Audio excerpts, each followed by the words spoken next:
Avec Hélène Frade. Bonjour Hélène. Bonjour Damien. La presse française, avec cette première intervention d'Emmanuel Macron depuis son élection, entretien où le président est donc revenu sur les premières réformes de son quinquennat. C'est commenté par les journaux français. Une heure de pas grand-chose, des journalistes portés disparus, les mots croquignolesques d'Ixit, le site BuzzFeed, qui propose le résumé pas chiant, je cite, et un peu sommaire, il faut le dire, de ce premier entretien télé, son générique digne d'un Marvel et sa déco chargée, comprenant notamment le tableau représentant Marianne et la devise républicaine, liberté, égalité, fraternité de l'artiste américain Obey, celui-là même qui avait signé le célèbre dessin Hope pour la campagne électorale de Barack Obama en 2008. Pour ce premier grand oral, le président a donc choisi le téléviseur, ce mot un brin suranné qu'il utilise lui-même, relève le Parisien, qui se demande pourquoi Emmanuel Macron et son entourage promettaient depuis plusieurs mois un nouveau mode de communication et se refusaient à venir parler aux Français de manière traditionnelle, car le chef de l'État est sans aucun doute le meilleur de ses ambassadeurs, je cite, plutôt clair et pédagogique. Emmanuel Macron n'a pas annoncé que des bonnes nouvelles, d'après le journal, qui estime que le président, s'il espère que les Français le suivent, a tout intérêt à s'adresser plus souvent à eux de cette manière. Et ce matin, l'opinion est au diapason aussi. Emmanuel Macron a cru qu'il pouvait faire l'impasse sur la discussion contradictoire que nécessite tout travail de conviction avant de se décider à corriger le tir. Le journal salue une interview utile qui aura servi d'exercice de rattrapage du temps perdu en explications. Mais il ne suffira pas d'une interview pour solder le sujet et établir un vrai dialogue avec et pour les Français, prévient le journal. Emmanuel Macron a insisté sur sa volonté de protéger, on l'a dit, la France qui souffre, mais aussi réaffirmé sa volonté de mener à bien une transformation radicale, je le cite.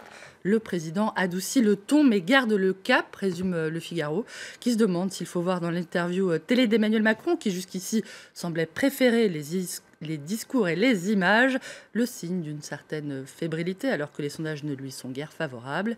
A-t-il convaincu ? Certainement pas tout le monde, mais au moins les Français sont fixés. Emmanuel Macron ne lâchera rien. Mais pas convaincu en tout cas ce matin.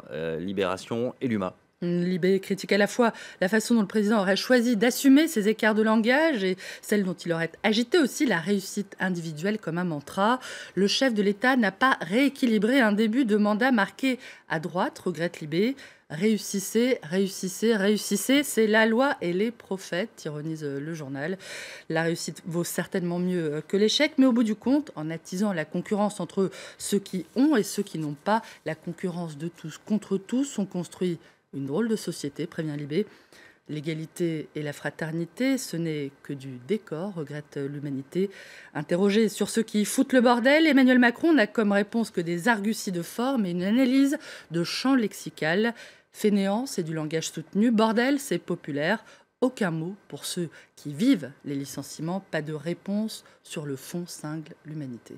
Allez, on passe à autre chose. Ce matin, le succès sur Twitter, on en parlait tout à l'heure, de ce hashtag balance ton porc, mot-clé pour dénoncer les agressions verbales, physiques, sexuelles à l'encontre des femmes sur leur lieu de travail. Et créé, on l'a dit, dans la foulée de l'affaire Harvey Weinstein, ce cri de ralliement a été lancé vendredi par une journaliste française appelant les femmes à briser l'omerta. En seulement 2 jours, il aurait donné lieu à plus de 50 000 tweets, selon Libération, qui évoquent une avalanche de messages livrant l'image malaisante d'une France où sévirait encore une forme de promotion canapé.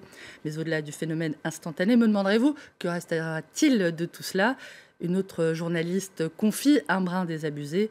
Dans 2 jours, plus personne n'en aura rien à foutre. Il faudra une condamnation unanime et durable. Et une condamnation qui émanera peut-être, qui sait, du projet de loi contre les violences sexistes et sexuelles que prépare le gouvernement. Emmanuel Macron, on a touché un mot. Les contours de ce projet ont été dévoilés également par la secrétaire d'État chargée de l'égalité entre hommes et femmes au journal La Croix. Selon Marlène Schiappa, le gouvernement veut allonger les délais de prescription des crimes sexuels, sanctionner le harcèlement de rue et définir un âge pour le consentement des mineurs.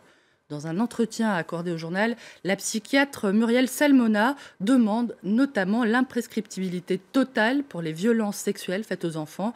Et elle rappelle aussi le taux de condamnation en France pour les viols. 1% seulement d'agresseurs présumés condamnés. Vous m'avez bien entendu. Merci beaucoup, Hélène Frade, pour cette revue de presse.